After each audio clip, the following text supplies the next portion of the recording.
Одесса, мастер-наладчик. Всех приветствую. Как обычно, говорим о сложных вещах простыми словами. Сегодня речь пойдет о ножном приводе. Я мастером работаю давно, очень много работал на выезде. Потому что такие машинки, как правило, с ножным приводом не привозят в мастерскую. Да? Не будешь ли ты тащить в мастерскую тумбу, да, вместе с машинкой? Ни одного ножного привода в нормальном состоянии я еще не видел.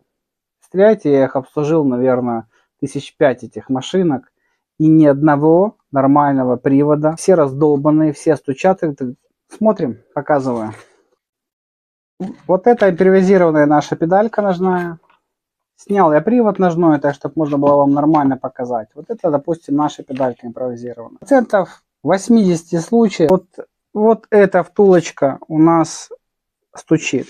Стук происходит вот здесь. Для того, чтобы его починить, смазать недостаточно, необходимо снизу, да, контргаечку зафиксировать. Можно рукой, обычно руки достаточно снизу, потому что там пространства мало. Можно разводным ключиком, можно рожковым, плоскогубцами. Тут уже у кого что есть. Фиксируем эту гаечку любым способом. Откручиваем, полностью выкручиваем. Не боимся. Вот я выкрутил. Все. Вот такой механизм. Мелких деталей здесь нет, поэтому бояться нечего. Это мусор банальный. Почистить, чем-нибудь промыть. Смазки густой. Литол, солидол. У кого там что есть. Если нет ничего из этого, обычное швейное масло. Смазать. Работает эта штука следующим образом. Задача после разборки немножко разработать эту резьбу, так чтобы можно было регулировать. Вот это у нас как запорный механизм является. Люфт есть. Подкручиваю еще. Люфт чуть-чуть остался. Еще. Люфта практически нет. Я обычно делаю так. Закручиваю до упора. И потом немножко ослабляю. Все. Это у нас контргайка. Все, люфта практически нету вообще. Еще раз показываю. Закручиваю до упора. Немножко ослабляю. После того, как закрутил упор, чуть-чуть ослабил. Вставляю обратно.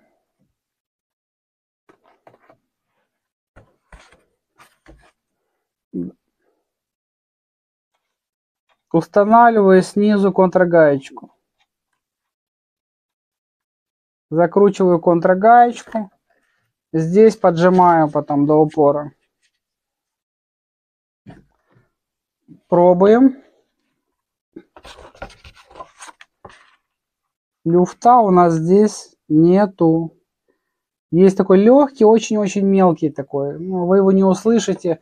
Как правило, после такой процедуры ножной привод работает без шумов. Вот этот тух-тух-тух-тух, вот этот звук, который тут со всех машинок, которые я видел, у всех убитые ножные приводы. У всех. Ни одного обслуживания не видел. Я не знаю, с чем это связано.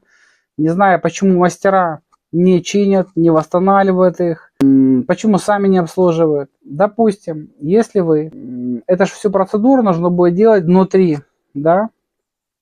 Снимать же полностью мы не будем это все. Я бы рекомендовал не демонтировать. Стоя на коленях, да, в тумбе вот эту всю процедуру нужно будет проделать. Допустим, вы этого не хотите, но хотя бы мои рекомендации: обслуживать машинку. Смазывать нужно в 3 местах. Капочку масла сюда. Капочку масла вот сюда. Здесь подшипник у нас. Обычное швейное масло, 1 капельку. И капельку масла вот сюда. Есть здесь специальная дырочка для смазки. Вот. Обратите внимание, что можете вы ее не увидеть, да, нужно прокручивать и смотреть. И 1 капочку сюда. Еще очень распространенный люфт вот этот. Вот по этой области. плоскости. Очень распространенный люфт вот этого колеса. Откручивается вот здесь. Вот здесь. Ослабить болт. Да, прям руками придавить. Просто руками придавить, этот болт закрутить. Все. Здесь люфта вообще не должно быть. Вообще. Дергаем и смотрим, чтобы люфта не было. Все. Как правило, у нас основные шумы исходят от этого колеса. Вот здесь вот люфт у нас. И вот этой вот замечательной втулочки. Да. Вот здесь вот обязательно у нас тоже люфт.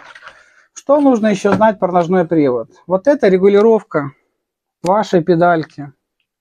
То есть, давай ослабим эту контргаечку, мы ослабляем.